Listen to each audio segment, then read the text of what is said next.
आज आपण चवळीची भाजी करणार आहोत। आपल्या आवडीनुसार तेल टाका, नंतर लगेच चवळी टाका आणि चवळी चांगली तळू द्या।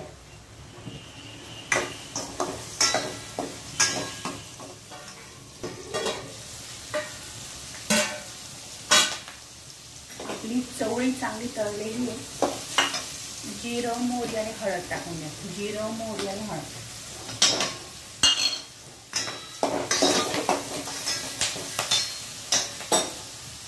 कांदा टाकून द्या एक अख्खा।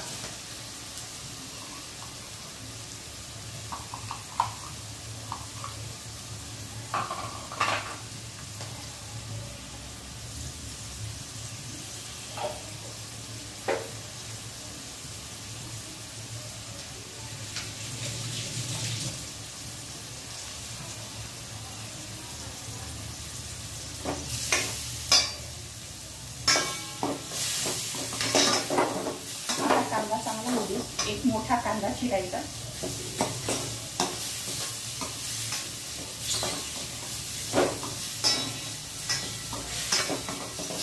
मात्र चवळी चांगली तळू द्यायची।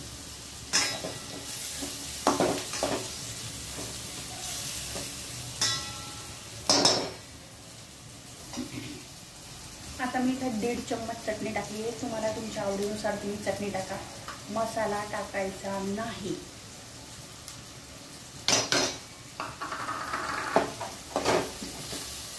गॅस सील करून द्यायचा। थोडंसं होऊ द्या।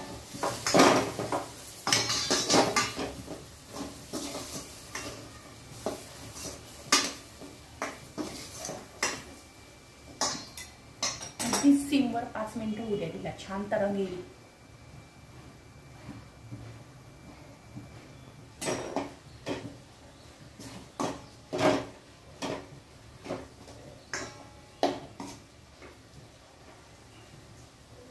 आता तुमच्या आवडीनुसार तुम्हाला किती पातळ पाहिजे तेवढं ग्लास पाणी तुम्ही टाका। मी आता 1 ते 1.5 ग्लास पाणी टाकते।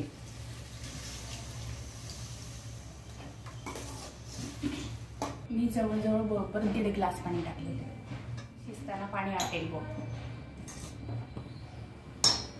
जास्त पातळ पण नाही आणि जास्त घट्ट पण नाही।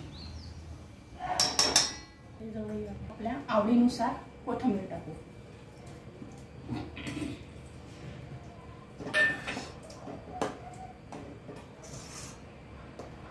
फुल 10 मिनिटात ती शिजून जाईल आणि तुम्ही पटकन डब्यामध्ये वगैरे देऊ शकता। कारण ती तळली गेलेली असते ना, त्याच्यामुळे भाजी पटकन शिजते। ही आहे आपली चवळीची भाजी, लसलशीत।